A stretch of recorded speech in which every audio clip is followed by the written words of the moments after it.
Morning. Now, as soon as you start talking about debt, about government debt, people always wonder, yes, but who do we owe this money to? And I'm going to endeavour to answer that now. When a government wants to borrow money, it issues bonds. And anyone who buys a government bond, and in the UK they're called gilts, anyone who buys a bond or a gilt is effectively lending the government money. And the government bond market around the world is the second biggest market in the world. The biggest market in the world are the currency markets, the foreign exchange markets. That's worth about $4 trillion a day. The government bond market is worth $2.5 to $3 trillion a day. Now, as soon as you start talking about trillions, you kind of go, I don't understand. The numbers are too big to comprehend. And you'd be absolutely right.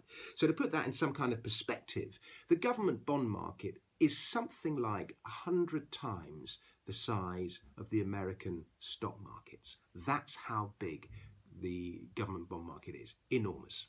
So who are the biggest buyers of government bonds? Well, one of the biggest buyers is you. Pension funds are one of the biggest buyers of government bonds.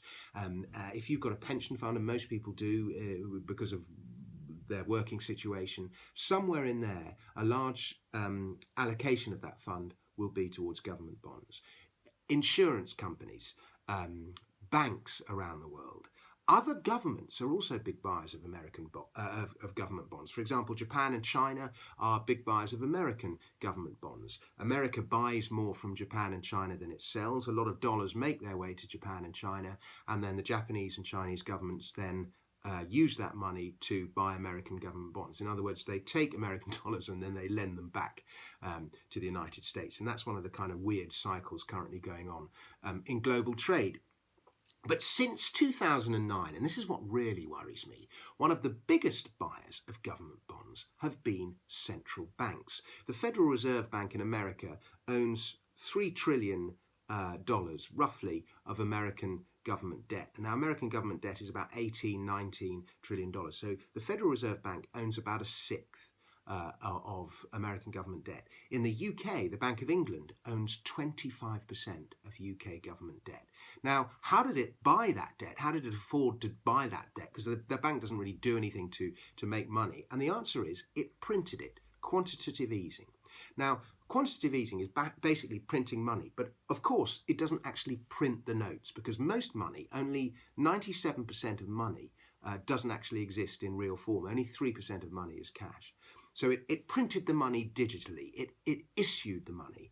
And then once it had issued the money, it just used it to, it issued the money and bought government bonds. It issued the money and then lent the government money. Now, effectively, what's that do? I mean, when you start hearing about that process, your head kind of explodes and go, well, how is that possible? You know, why doesn't it create huge inflation? And the answer is it hasn't so far. And maybe eventually, you know, the Bank of England will own 100% of UK government debt. I mean, I suppose, you know, on the current trajectory, such a thing is possible. And, you know, we get to a stage whenever the government wants to borrow money, the Bank of England simply prints the money and gives it to the government. It cannot end well. They've got away with it so far because of at the same time as printing money, they've suppressed interest rates. But if interest rates go up, the whole shaboodle, the whole government bond market explodes. And that's one of the reasons why probably interest rates won't go up, or not by a significant portion. But, you know, it's such a precarious position. And I can't see how it ends without some kind of currency crisis eventually.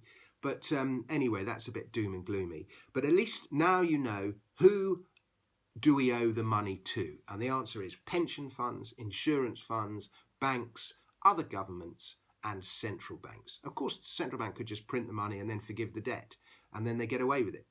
But that would be a terrible thing. Doesn't mean it won't happen. Right, I'm going to go and do a voiceover for the National Geographic channel. See you later. Have a nice day.